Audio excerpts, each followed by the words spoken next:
On a platform of shimmering crystal, Emperor Vexthal looked down on the delegates from 47 star systems, his purple skin glowing with arrogance. For 1,000 years, his empire had ruled the galaxy, and he was about to make it even bigger.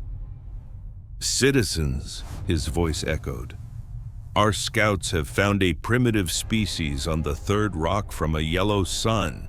They call themselves humans, and their world, Earth." A quiet buzz went through the crowd. New species meant new slaves for the Empire's mines and factories. "These humans," the Emperor declared, "show excellent potential as a labor force. They're tough, adaptable, and there are billions of them. But their technology is a joke. They've never even left their own solar system.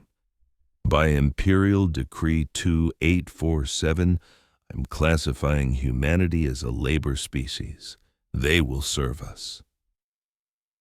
The hall erupted in cheers, but 3 billion miles away, in a secret bunker buried deep in the mountains of Colorado, Dr. Sarah Martinez watched the whole thing on a screen.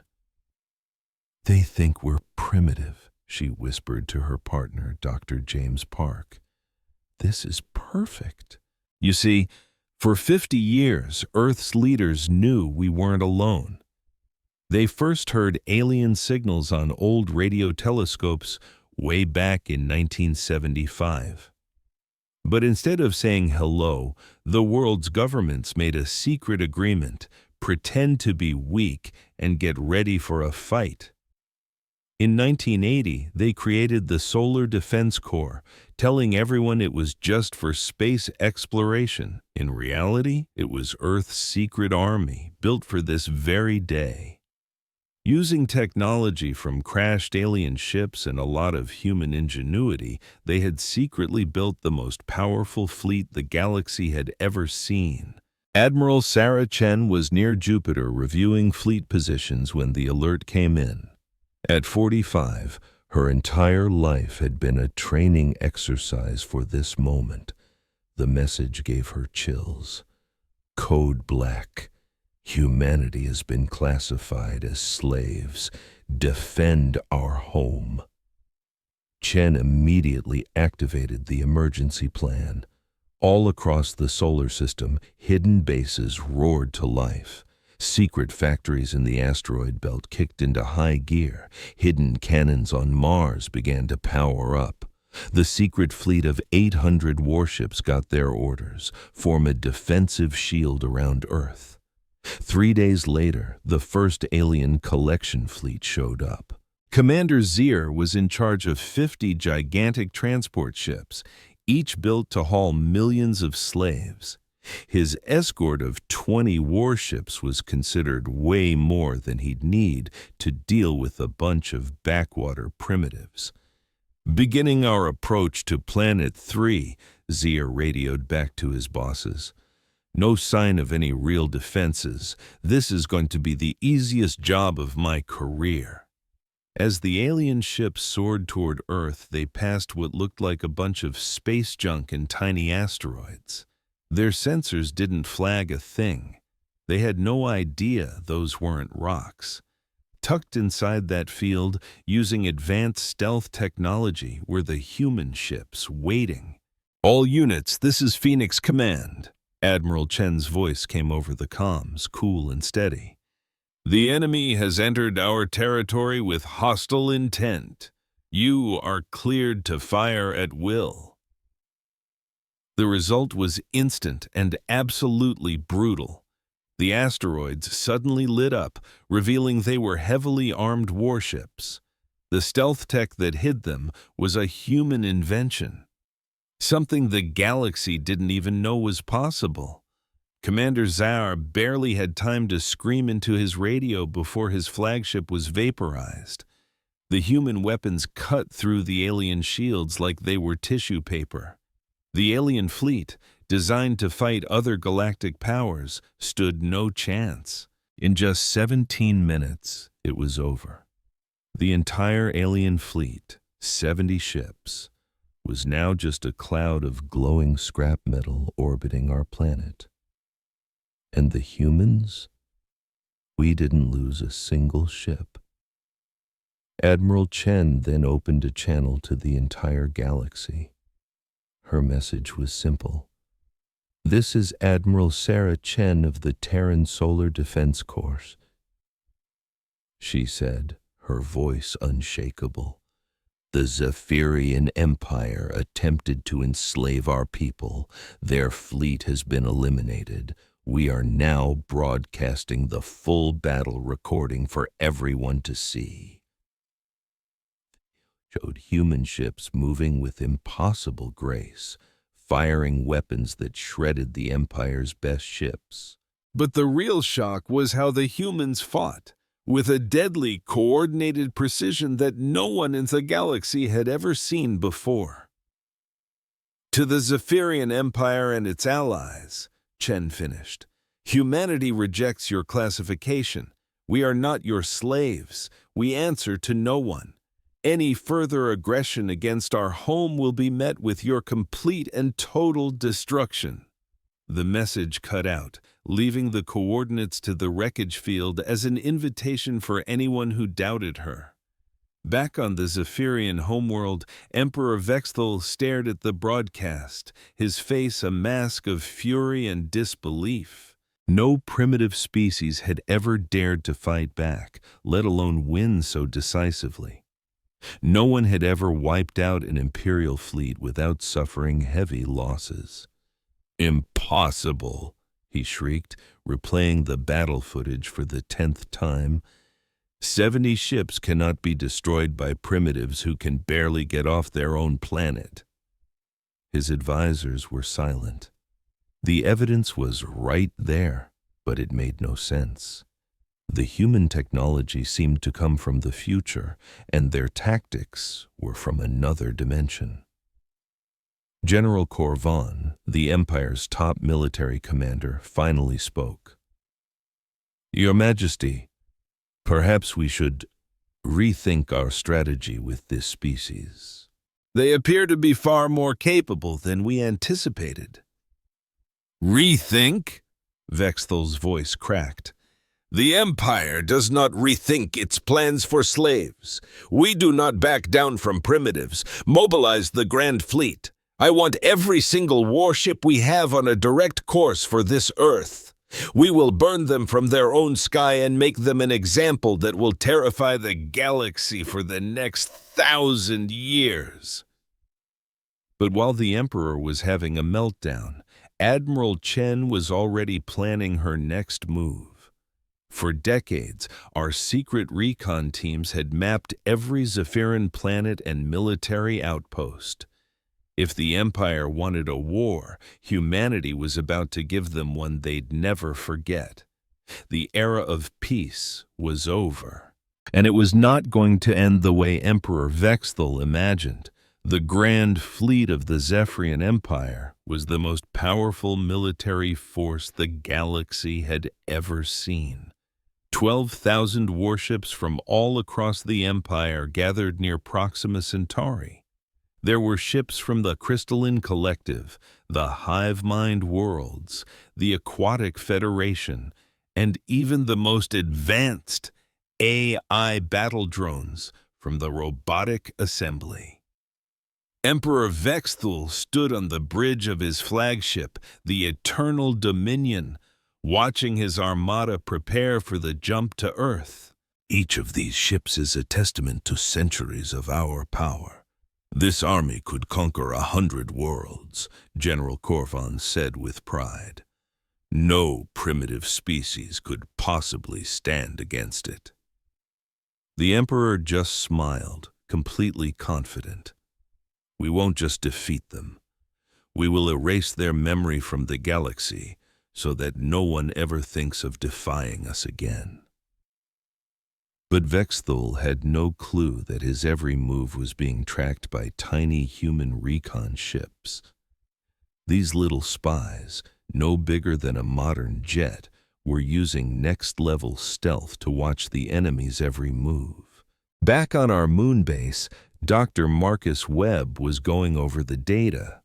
As our #1 expert in alien biology, he'd studied them for 30 years. "Admiral Chen," he said over a secure channel, "we've analyzed the enemy fleet's makeup." "All right, Doctor, tell me something good," Chen replied from her command ship. "Well, most of these species come from low-gravity planets with thin air," Webb explained. "Their bones are brittle, their muscles are weak, and their reflexes are much slower than ours. But more importantly, their entire idea of war is based on honorable duels, not the brutal anything-goes tactics humans perfected over centuries of fighting each other." Chen looked at the report. Earth's gravity was nearly double that of most alien homeworlds, and our air was 3 times as thick. Humans were forged in an environment most aliens would consider a death sentence. "They've never fought a true predator," she said to herself.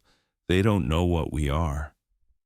As the enemy fleet prepared to invade our home, Admiral Chen was finalizing our response.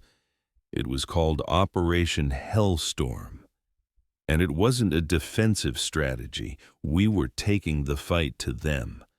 And Captain Elena Vasquez was chosen to lead the very first human attack fleet into enemy territory. What happens when a galactic empire, so arrogant it thinks it can just scoop people off a planet like they're harvesting corn, picks the wrong planet? They find out the hard way. They stole our people. And they thought we were helpless. They were wrong. Tucked away in hidden factories all across the asteroid belt, 500 human warships hummed to life, ready for their first and only mission. Their target? Kelm Prime, the glittering jewel of the Zephyrian Empire, a fortress world that had never known defeat. A voice, clear and steady, echoed through the fleet. "This is Captain Vasquez. Today we teach the galaxy a lesson about what happens when you poke the bear. Trust yourselves, trust your ships, and let's go get our family back." The Zephyrians had no idea that while their ships took hours to limp between star systems, ours could appear anywhere, at any time, instantly. They never even saw us coming. 800 Zephyrian warships floated in orbit, a silent, deadly guard over their fortress. At least they were supposed to be deadly. In reality, they were sitting ducks. The human attack didn't start with a bang, it started with a whisper. A silent storm of computer viruses washed over the enemy fleet, turning their cutting-edge command and control systems into useless bricks. In less time than it takes to make a cup of coffee, half the Zephyrian Navy was blind, deaf, and stumbling around in the dark. A new voice cut through the human comms channel. "Commander Torres on the Vengeance, beginning orbital strike."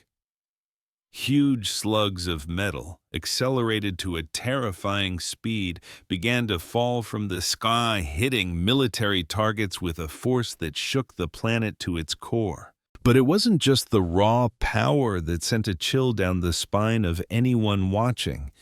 It was the cold, calculated efficiency of it all. See, most galactic wars were fought with a certain politeness. There were negotiations, attempts to minimize losses. Humanity wasn't interested in playing by those rules. They had one objective: total, crushing victory. As the Zephyrian troops scrambled for their underground bunkers, they made their second mistake of the day. They assumed they were safe underground. They never imagined the humans would bring the fight to them personally. Squads of Marines in powered armor, using personal jump packs, launched themselves from orbit, smashing into enemy ships and bases like avenging angels. The sight of these armored giants tearing through their lines with handheld cannons completely shattered what was left of their will to fight. Lieutenant Michael Harrison led the breach of the Zephyrian flagship. His team moved through the alien vessel not like soldiers, but like a force of nature, dismantling any resistance they met. The Zephyrians, having evolved in a low-gravity environment, were like children trying to fight against heavyweight boxers. "Command center is the objective," Harrison ordered, as his team pulled out plasma cutters and melted through a bulkhead door designed to be indestructible. In a final act of desperation, the Zephyrian admiral tried to trigger his ship's self-destruct. It was a pointless gesture. Harrison's team snuffed out the sequence in seconds. After decades of having human agents living secretly among the aliens on the planet's surface, they knew every play in the Zephyrian book. They'd turned the enemy's own world into one giant trap. The way the humans coordinated their air and ground assaults was like nothing the galaxy had ever seen. The siege of Kelm Prime, which military experts predicted would last for months, was over in 6 hours. The legendary Zephyrian fortress, a symbol of power that hadn't been conquered in 800 years, offered its unconditional surrender.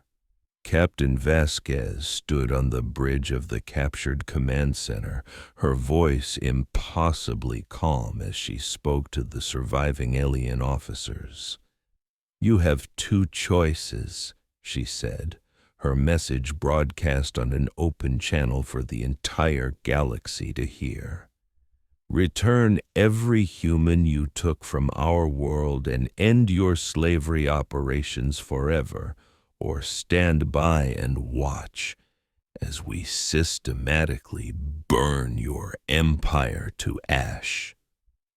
On hundreds of worlds, species that had served the Zephyrians for centuries listened in stunned silence as their masters, the unbeatable conquerors, began to beg for their lives.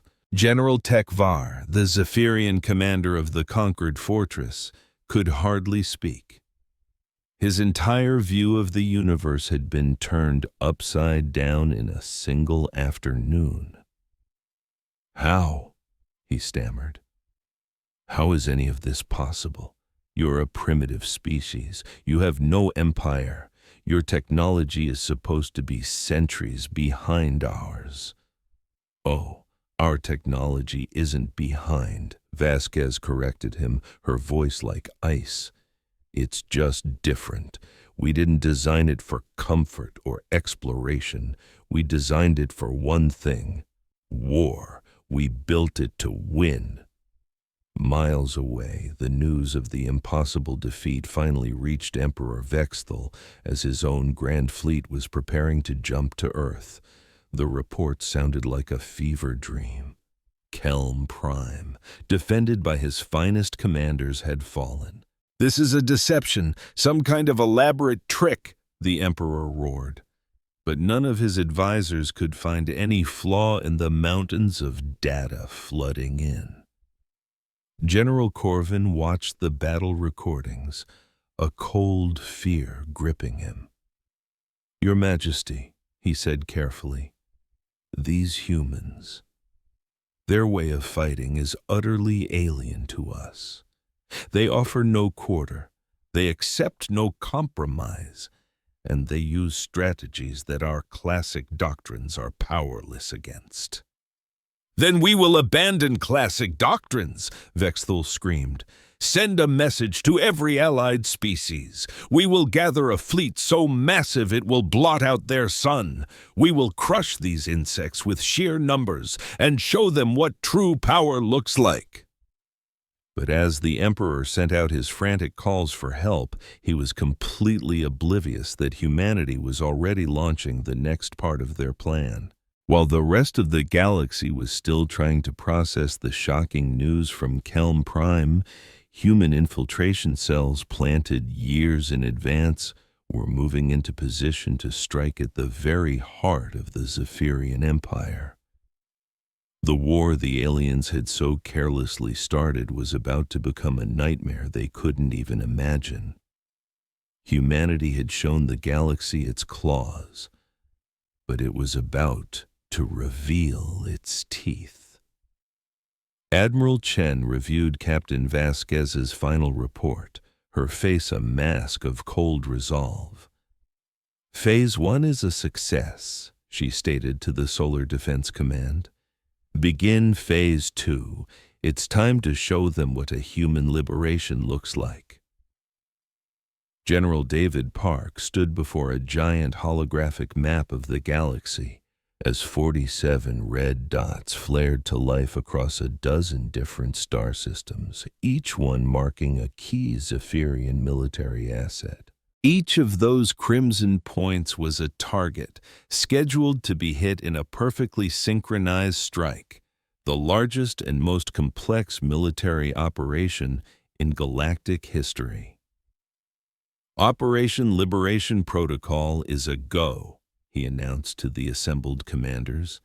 16 star systems, 43 military installations, and over 200 enemy fleets will be engaged simultaneously in the next 6 hours.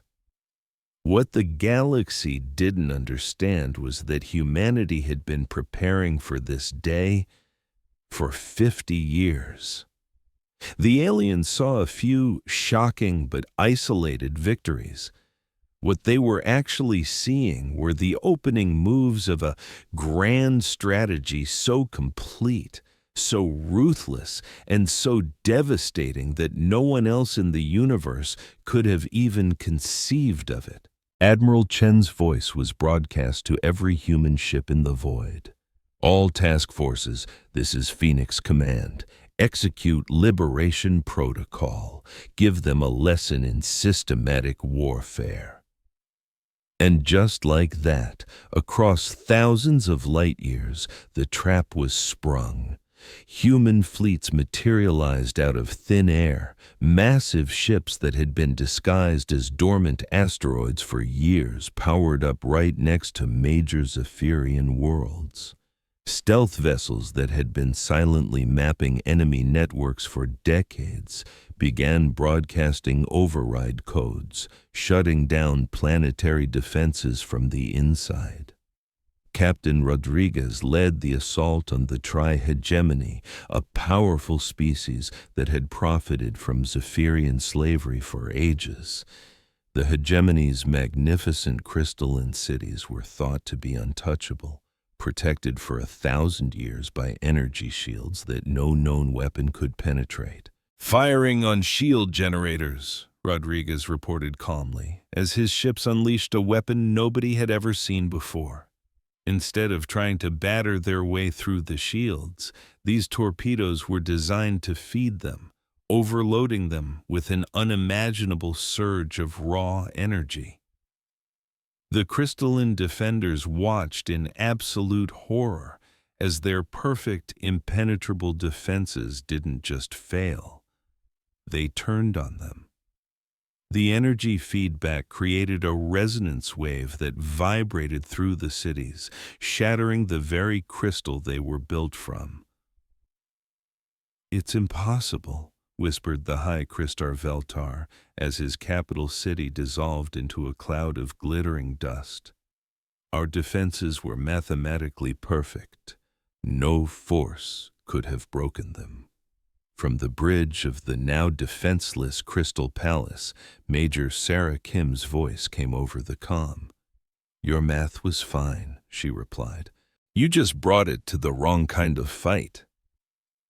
The unbelievable speed and flawless coordination of the human offensive sent every alien government into a panicked spiral. They had all assumed humanity would be turtled up, defending its home world. Instead, human forces were somehow launching perfectly timed attacks on targets, spread all across the galaxy. On the ocean world of Aquatica, the Federation's underwater cities were about to meet an enemy they couldn't have dreamed of. Human submersibles, built with technology perfected in the crushing blackness of Earth's deepest trenches, moved through the alien seas like they owned them. Remember, Commander James Walsh told his Marines, these folks evolved in shallow, low-pressure waters. Their ships are built like tin cans compared to what we're used to. The Aquatic Federation's defenses, designed to fight other water dwellers, were completely useless against an enemy that considered the deadliest depths of Earth a home away from home. With their advanced pressure suits, human Marines could fight at ocean depths that would instantly turn the aliens to pulp. The leader of the Aquatic Federation, Coral Wave, blasted out desperate calls for aid. The humans are moving through our deepest trenches like they're on a Sunday swim. Their tech operates under pressures that shouldn't even be possible. But humanity's most lethal weapon wasn't their gear or their knack for surviving brutal environments.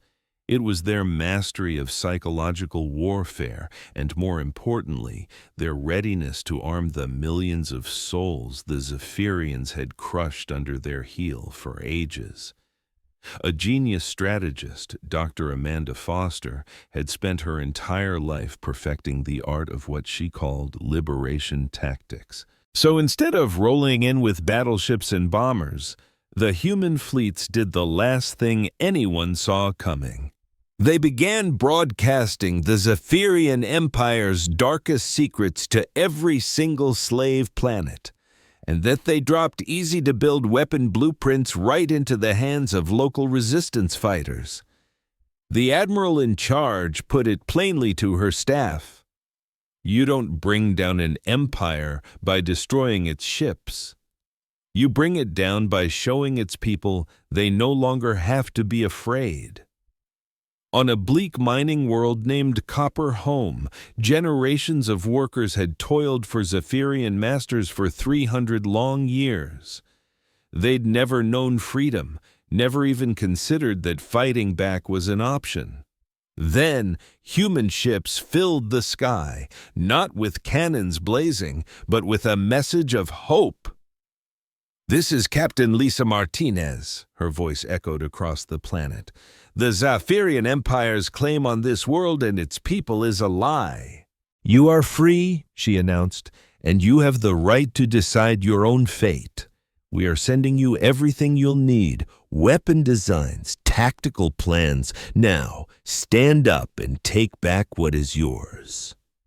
The uprising that followed was swift and brutal. Workers who had been treated like property just the day before were now wielding advanced human weaponry, connected by a secure communication network. The Zephyrian overseers, outnumbered 1,000 to 1 and caught completely off guard, were overthrown in a matter of hours.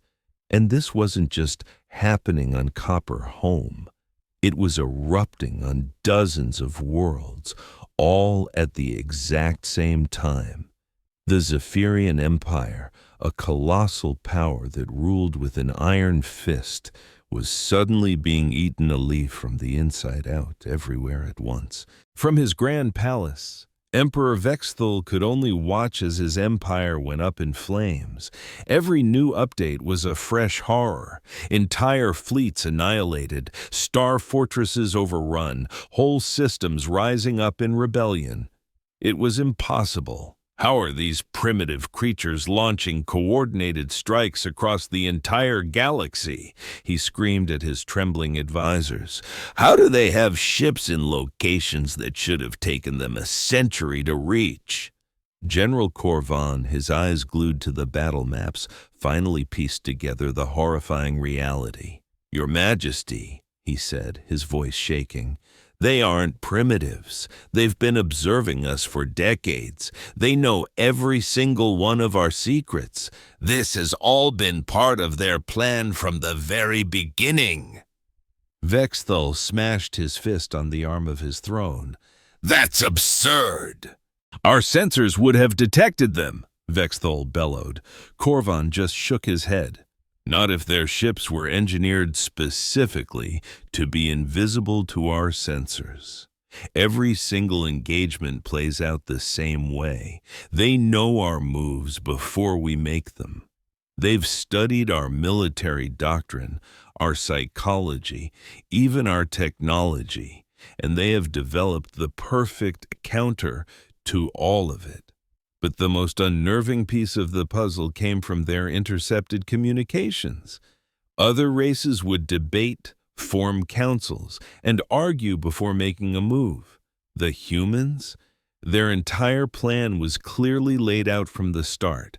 Every single strike was timed to the microsecond, executed with a level of military precision that was completely unheard of in the galaxy. Back on Earth, Dr. Aris Webb was explaining it all to the planet's leaders. "The other species out there evolved through cooperation," he said, gesturing to a star chart. "They learned to team up to survive. They built their starships to explore, not to wage war." The president leaned in. "And what about us?" Webb offered a cold smile. "We evolved on a world that tried to kill us every single day of our existence. We are predators. Every major advancement in our history was driven by war, competition, and the desperate need to outwit something that was trying to hunt us. We didn't just invent better weapons. We invented a better way to think about winning." That difference was now on brutal display across the galaxy.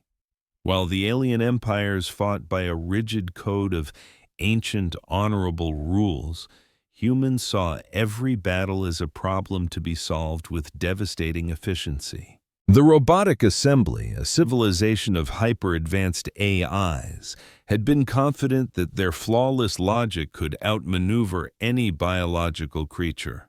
They learned the hard way that you can't program an algorithm to predict human creativity or our terrifying ability to adapt in the heat of battle. Admiral Chen watched the victory reports pour in.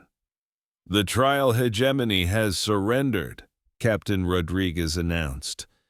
"The Aquatic Federation is asking for terms." Commander Walsh's voice followed just a moment later.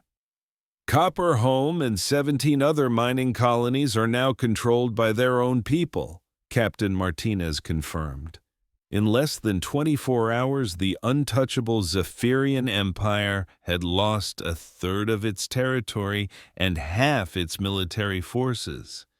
Allies who had stood with the Empire for centuries were now either defeated, surrendering, or scrambling to join the winning team. The galaxy was getting a crash course in a human concept called systematic warfare. It wasn't about winning individual battles.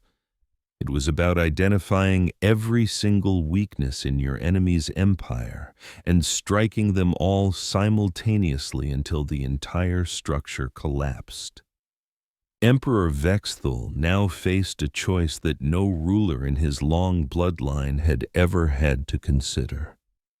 He could continue fighting an enemy that seemed to read his every thought, or he could attempt to negotiate with a species that had shown absolutely no interest in following the established rules of engagement. "What is it they want from us?" he pleaded with his advisors. General Korvan gestured to the most recent human broadcast. "According to this, they want exactly what they've been saying all along, the return of every human prisoner, and the complete and total abolition of slavery throughout the galaxy." "And what if I refuse?" the Emperor demanded. The general's face went white. "Your Majesty, based on our latest projections, we're looking at a complete military collapse within 72 hours. But Vexthul let his pride dictate his next move. In a decision that would be remembered as his final catastrophic error, He stood before his throne and gave one last command. "Send a transmission to every species in the galaxy," he declared. "Any civilization that fails to join us in crushing these human upstarts will be branded an enemy of the Empire. We will scour them from the stars, along with anyone who dares to stand with them." He intended it as a display of power, but it backfired in the most spectacular way possible. Dozens of neutral systems were suddenly forced to choose a side, and after looking at the recent battle reports, the choice was painfully obvious. High Admiral Zarth of the Hegemony Fleet watched the cities of his homeworld burn from the bridge of his capital ship. The magnificent crystalline towers that had stood for 1,000 years were now nothing more than glowing craters, shattered in just 6 hours by a human fleet that fought with a cold, terrifying precision. "Open a channel to the human fleet," he commanded, his voice empty. "Inform them the hegemony wishes to discuss a separate peace." His aide was stunned. "Sir, the Emperor has forbidden any side negotiations." Zarth didn't even bother to look away from the view screen. "The Emperor," he said, his voice like ice, "isn't the one watching his civilization be erased from existence because of his own arrogance." Across the galaxy, on 100 different worlds, that very same conversation was happening. The Zephyrian Empire's demand for absolute, unwavering loyalty was becoming the very thing that was destroying it, pushing its allies directly into humanity's camp. Captain Elena Vasquez was busy coordinating the liberation of 3 more slave worlds when the hegemony's surrender popped up on her screen. She immediately got Dr. Foster, the mission's lead xenopsychologist, on the line.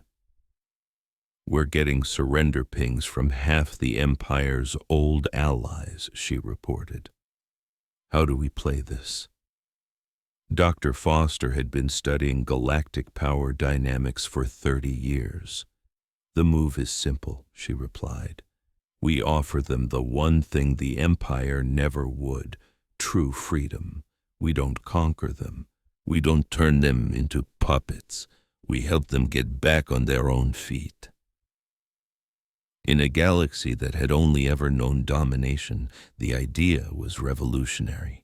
For thousands of years, politics had been a simple equation of masters and subjects, where the powerful ruled the weak.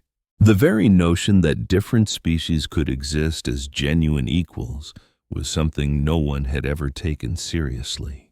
Admiral Chen's next broadcast sent a tidal wave of shock across the galaxy. "To all species allied with the Zephyrian Empire, you have a right to be free. The Terran Commonwealth is giving you a choice. Stand with us as equal partners, with the full right to govern yourselves, or continue to serve an emperor who sees you as nothing but a resource to be used and discarded." The response was like a dam bursting. The Crystalline Collective, the Aquatic Federation, and even the Robotic Assembly all dispatched diplomats to open peace talks. Even the insectoid hive minds, who had been loyal servants of the Empire for 500 years, were starting to question their allegiance. Queen Mother Zixra of the hive minds now faced a decision that went against every single one of her species' ancient survival instincts. For generations, my people had only known survival by bowing to a greater power. The very idea of standing on our own was unthinkable. "These humans," she broadcast to her most trusted advisors, "they're offering something our kind has never even dreamed of, a chance to forge our own path with no master's leash around our necks." Her top general, the war-hardened Clethon, remained skeptical. And what's to stop them from becoming our new masters once the Zapirians are dust? The Queen Mother had spent days absorbing the human data streams, because they're doing what no conqueror has ever done, she replied. They're giving weapons to the very slaves they free and helping them build their own councils. They aren't taking power, they're handing it out. And she was absolutely right. On every world torn from the Empire's grasp, human engineers weren't planting flags. They were on the ground, helping locals restart their own societies and build their own defenses. Instead of installing human governors, they were training former servants to become senators. The war itself was practically over. General David Park's lightning-fast campaign had taken apart 80% of the Zapirian military in just 2 weeks. The killing blow, however, was watching the Empire's allies desert them, leaving the tyrants utterly alone and cornered. Commander Lisa Torres led the final strike herself, targeting the Zion Naval Academy and the Riel system, the very heart of the Imperial war machine for 600 years.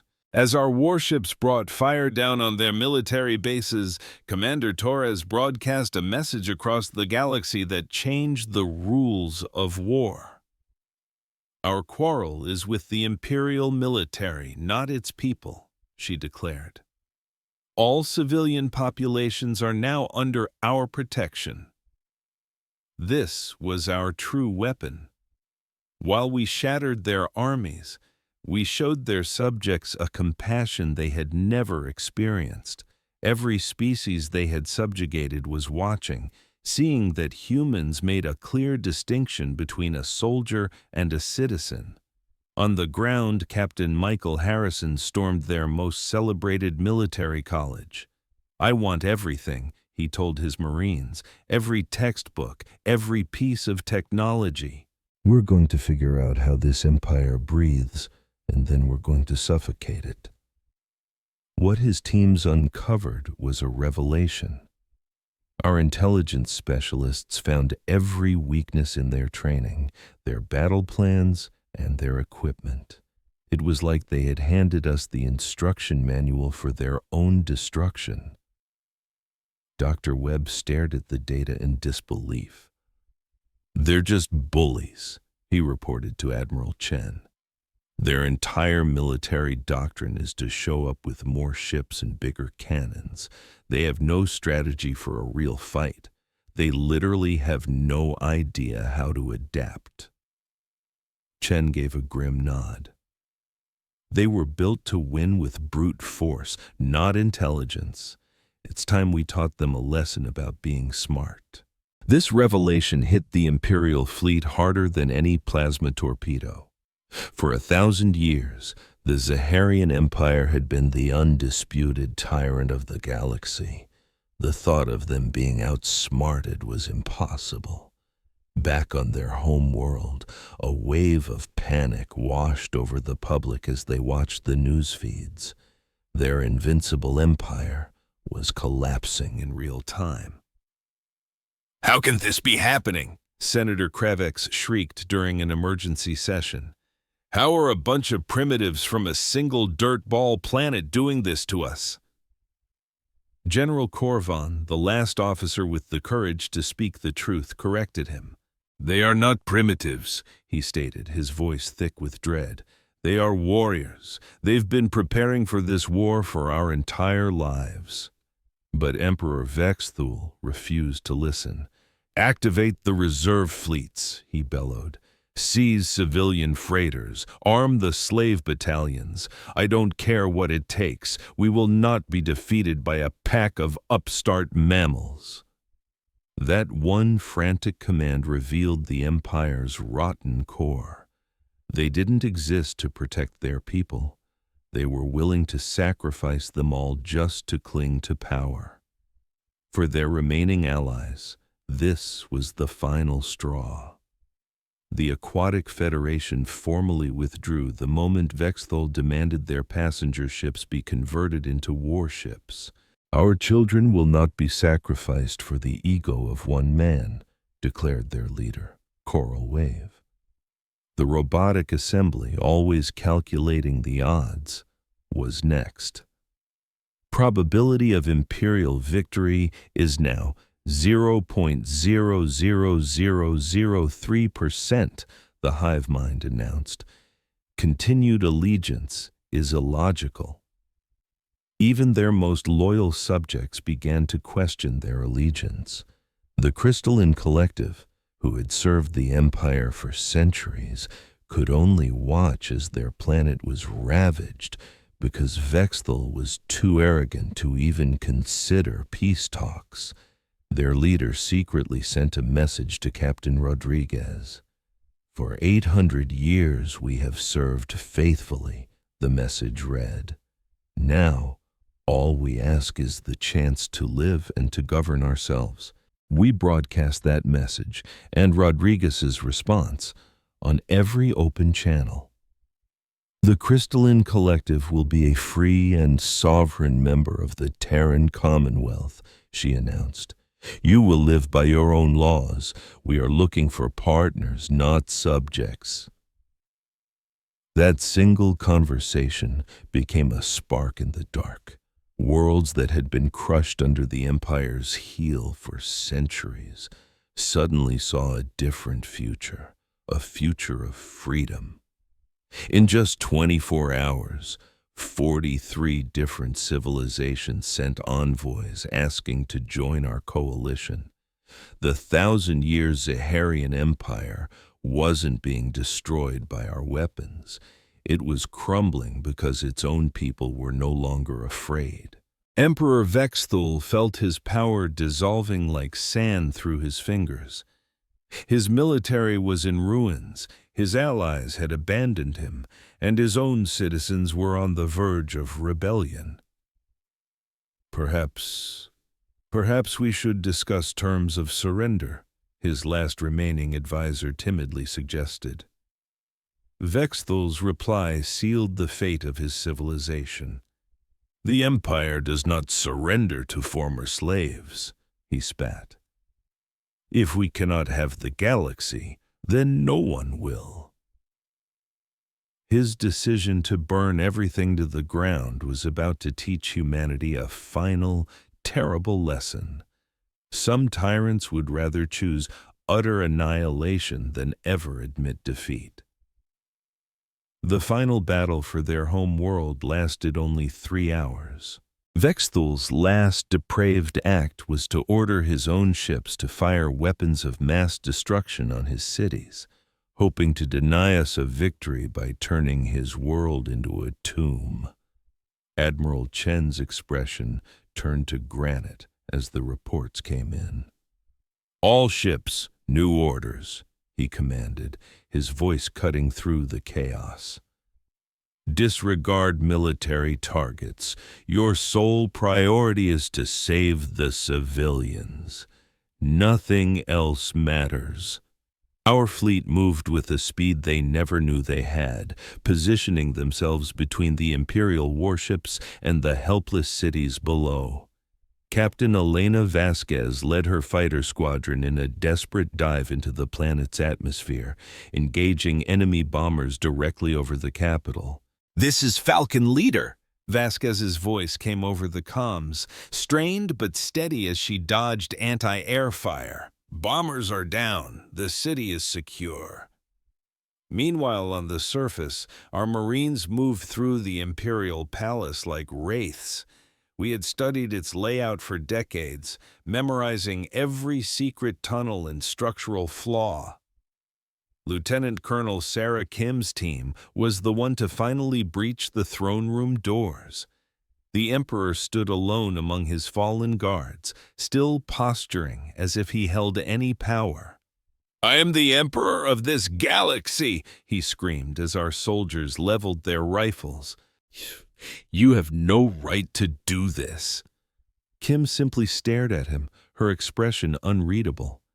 "You're not an emperor anymore," she said quietly. "You're a war criminal who just tried to exterminate his own people. Your titles mean nothing here." Vexthal and the remnants of his regime were taken into custody. The broadcast of his capture was the final death blow to the 1,000-year empire. We placed Commander Lisa Torres in charge of securing the capital, and her first official act was to unlock the Imperial archives, throwing open centuries of secrets and lies. "You all deserve to know the truth," Torres announced to the galaxy. "You deserve to know what was done in your name," she continued. "These records now belong to everyone." The truth that spilled out was a nightmare. The Empire had systematically enslaved over 200 species, conducted horrific experiments on sentient beings, and glassed entire planets that refused to bow. This glorious empire was, in reality, a galactic-sized prison camp. In the aftermath, Dr. Amanda Foster launched a new initiative, the Species Liberation Protocol. Instead of imposing our own rule, we offered assistance to each freed species to help them create their own unique forms of government. "You can't hand someone freedom like it's a piece of hardware," Foster explained in a broadcast. "Every culture needs to find its own path. Our job is just to be here to help and to make sure the bullies never take over the playground again." This concept was revolutionary in a galaxy that had only ever known the rule of the strong over the weak. It all culminated in the trial of the millennium. Delegates from every known species gathered to witness Emperor Vexthal face public justice. Admiral Chen served as the chief prosecutor, leveling charges the galaxy had never before heard spoken in a court of law. "Crimes against sentience," Chen's voice echoed through the grand hall. "Systematic subjugation, genocide, and the attempted annihilation of your own civilization."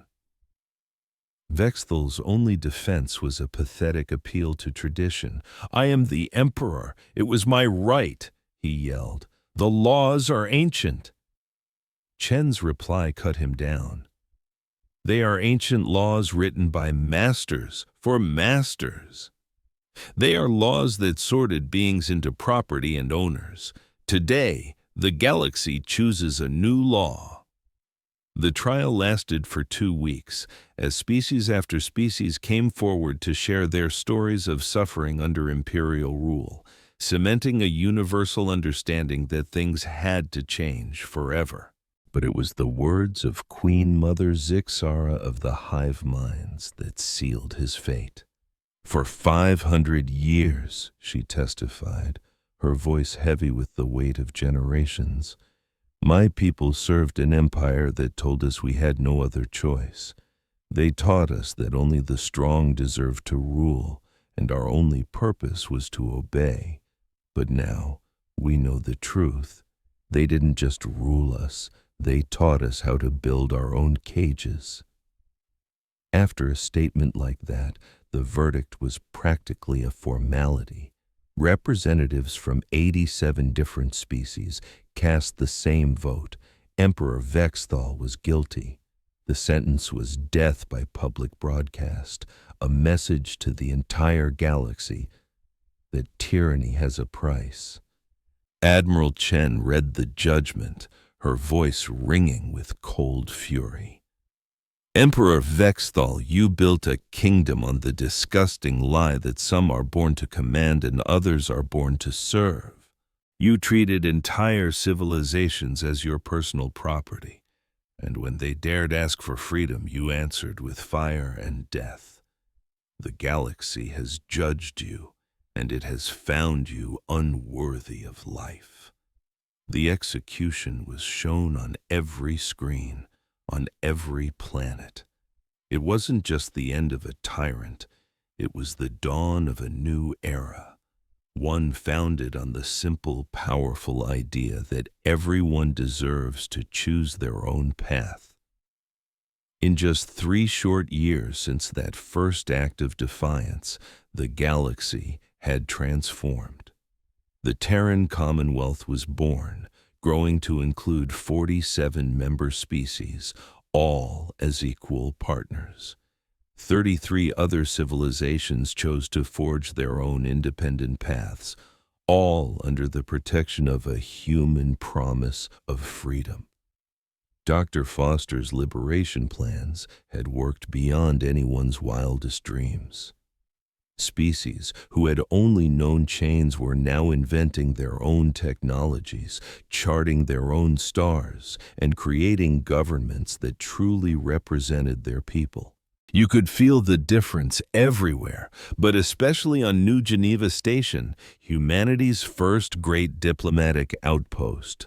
I'm talking about seeing schools where children from a dozen different worlds learned and played together. Can you imagine it? Little kids that look like they're made of shimmering crystal, chasing human children in a game of tag, while amphibious youngsters from a water world splash around in pools built just for them. It was a sight the galaxy had never seen before. Real, honest friendship between equals. Admiral Chen, now Earth's first galactic ambassador, watched the beautiful chaos from her office. This, she thought to herself, this is everything we fought for. Her aide buzzed in. Admiral, a priority message. The Andorian Federation wishes to formally request membership in the Commonwealth. They were the last major power to hold out, the final piece of the galactic puzzle.